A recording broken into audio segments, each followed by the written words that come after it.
the only law under which we all operate is actually not a law, it's a code, and it's called the Uniform Commercial Code. Yes. They did away with any actual laws, which probably happened somewhere in the 30s all over the world. It was, 38 in the United States, and I think before that in Canada, but anyway, somewhere around there. They did away with what's called common law, and they instituted the Commercial Code. And all the Commercial Code is laws under which we operate in commerce, which happens actually to be maritime commercial law or admiralty commercial law. Yes. So all this has to do with banking. There is no other law. There's no criminal code. There's no nothing. Nothing that applies to us. Those policies, laws, statutes, etc., apply only to the people who made them up for the corporation from which they come. So, for example, when a cop, stops you for going through a stop sign, well, show me the law. Well, there can't be a law that says that, unless I agreed to it, of course, and why would anybody do that? I'm not suggesting that people go through stop signs. I'm just using that as an example, that that's a statute that doesn't apply to men and women. It applies to corporate entities and the employees of those corporations. Yes. So the only laws that really apply are the codes of this Uniform Commercial Code. So we're all operating in commerce, and that means then that even the courts into which some people actually believe they have to go, they're not courts of law, they're courts of commerce. So when they drag you in saying something like, well, did you murder this guy? Well, it's not about murder, it's about who has stolen whose credit, and how much does who owe whom in order to balance the books. Yes. Simply bookkeeping. It's accounting. It has nothing to do with anything. It's not about theft, it's not about you name it. It's about accounting and how do we balance the books. And that's what the IRS, etc., is all about, is they're there to balance the books. And in fact, they're simply not the enemy that we've always thought they were. That's a statement in itself, isn't it? Yes. Yeah, right. I know. We all hear about the IRS. In fact, just before you called, I was talking to a friend, and she's extremely concerned about, what's the IRS or the court now, because the issue's in court. What are they going to do? But I said, well, you got to remember, the IRS is only perturbed because you didn't file a tax return in order to get your tax returned to you, and now their books are out of balance, and they're blaming you because they don't have the paperwork about how you ran your commercial affairs for that year. Now, if you'll simply let them know how you did that, they'll stop chasing you, and they'll start chasing the ones who actually stole your credit. And in this particular case, the courts stole her credit. So all she has to do is name them, and the IRS will go after the judges. The way we want it. We're planning on putting the courts out of commission, because that system is actually contrary to what's really going on, which is we are operating in bankruptcy. Every country in the world, when it failed to pay back its debt to the IMF, the World Bank, the International Monetary Fund, it had to declare bankruptcy, because that's why they collected the gold and silvers, because they ran out of everything. Is this applicable to all nations across the globe, you're saying? Yes. Possibly not some tribes in the middle of Africa who still use wampum or whatever. Right. Not disparaging them, they're actually freer than we are. Sure, yeah, exactly. Yeah. Any country, and we're all working desperately on this to find the correct forms. And just in case your European listeners are wondering about what forms, I can't say this for certain, but we're beginning to think that people over there, and even Australia, New Zealand, and England, they might just have to get EINs, which are employer identification numbers, and also international tax identification numbers known as ITINs, with the IRS, or with Social Security, because it seems, I can't say this for certain, but it seems as if the IRS is kind of the head guy as far as collection agents go. Mm-hmm. I mean, everybody's heard of the IRS. Not everybody's heard of IR, ATO, or whatever. What's your tax agency called there? They're called Skatteverket. But see, I haven't heard of that, but I'm sure you've heard of the IRS. Yes. So it's kind of like they're the big guys, because they truly are the best collection agent on the planet. Well, the truth is, they're supposed to be collecting for us. I know this is really, really hard to imagine. But whenever we have put our labor in the form of cash, or credit card payments, or debit card payments, or money orders, or certified checks, or however it is, that's all from our labor. When we put that into the public, we're actually obstructing the bankruptcy. Because we're all acting in bankruptcy, in other words, the commercial code is based on and due to bankruptcy, we're actually in violation of public policy, and we're doing it wrong. We're not supposed to be paying anything with our labor.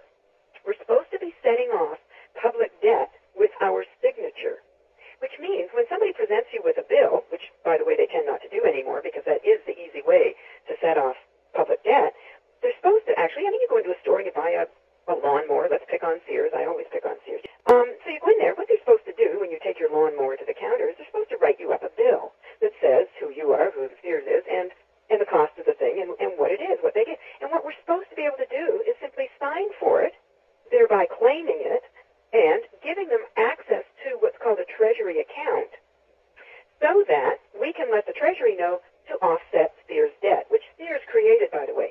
We didn't create it by buying the lawnmower. They created it. They wrote it up as a debt. And all we're doing by signing the bill is saying, I'm authorizing the Treasury to balance your accounts for you, because I now know you have a debt. So you want it balanced. But for us to pay with cash, our labor, believe it or not, is actually increasing the debt. It's doubling it because the amount's the same. Then they give you a receipt which shows you that you've paid. Well, in fact, this did not set off their debt. It increased the problem because we gave them debt notes. Now, this is a huge, long diversion, which I don't really want to get into, but when we labor, we are putting forth our value, and what we're getting in return is debt notes. In other words, yes. those notes operate in debt. It's kind of like picture the level of seawater. Well, there's nothing. We are putting in something positive, so imagine the sea going up, right? What they're giving us is something negative, so now we're operating below sea level. So it isn't direct compensation. In fact, we are giving away our labor for nothing. What's that called? Slavery. So this is how they've enslaved us, by pretending to give us something of value that isn't of value. And yet, it's true. We can go and get what we want with that. But we're not supposed to. We're not supposed to be handing over that cash. We're supposed to be setting off public debt with our signature and using cash simply for items between you and me. Like if you want a haircut and I say, hey, I can cut your hair, Hendrik, so you say, come on over. And then you say, well, how can I compensate you? And I can say, well, let's see, you can invite me for supper. That would be a nice compensation. Or, let's see, or, oh, you know what, if you don't want to have me to supper, you can just give me some of those notes that you have, that you get from working. And you say, fine. And I take those and I can do what I want with them. Go someplace and get something else. So, but not in the public, just the private. In other words, then I could maybe use my friend's computer for the day. And he said, well, how are you going to compensate me? I said, well, I got these notes that Hendrik gave me. So that's how that's supposed to work. We're not supposed to put those notes into the public. We're supposed to be able to walk into any store. They write us up a bill. We set it off by signing our name, which actually instructs the Treasury to set off their debt.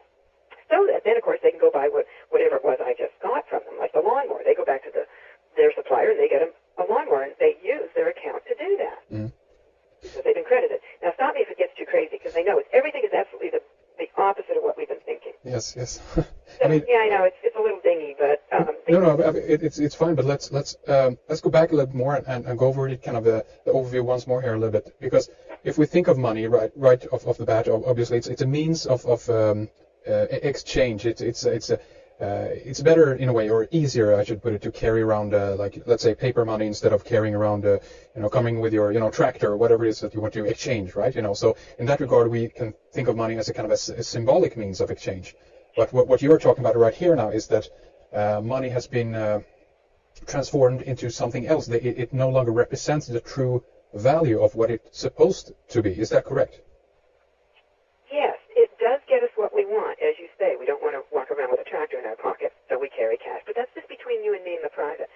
But when we go to work, it's true they're giving us that, but we were never meant to earn our living anyway. And that gets into a whole ethics issue where what we're supposed to be doing is whatever our talent is. And we all have a talent, whether we've realized it or not. And so we're supposed to be doing that. I mean, there's carpenters out there. There's people who build lovely furniture. There's people who make lovely music. And so what they ought to be doing is doing that for their fellow man. And when their fellow man says, oh, I just love this piece of music that you played for me, or this desk that you built for me, what can I do for you? And then he says, well, you can do this for me. Or if you can't, or you don't want to, or that's not appropriate right now, tell you what, just give me some of those notes and I can take them someplace and get something from somebody else. In other words, we're not even supposed to have these corporations in our lives. They shouldn't even be existing, but the reason they're existing is essentially to confiscate our labor. Yes. And they've enslaved us. So we're not working for ourselves anymore and each other. We're working for major corporations, and we're simply cogs in a machine there, and we're not serving anybody by doing it. Because most of the people I mean, you look in any city and you can see these skyscrapers. What are people doing in there? They're not doing anything for their fellow man. They're either doing stockbroking or insurance or banking or something that has involved them, rather enslaved them, in the commercial world. There's no good being from any of these corporations. Now, yes, these corporations do supply us with the goods that we want. And that's where we say, okay, it was my value that funded the manufacture of this because I have a birth certificate and because you knew, that, and by that I mean the alleged governments, what they did was they used the birth certificate as a bond in order to create the credit to create or to manufacture whatever the corporation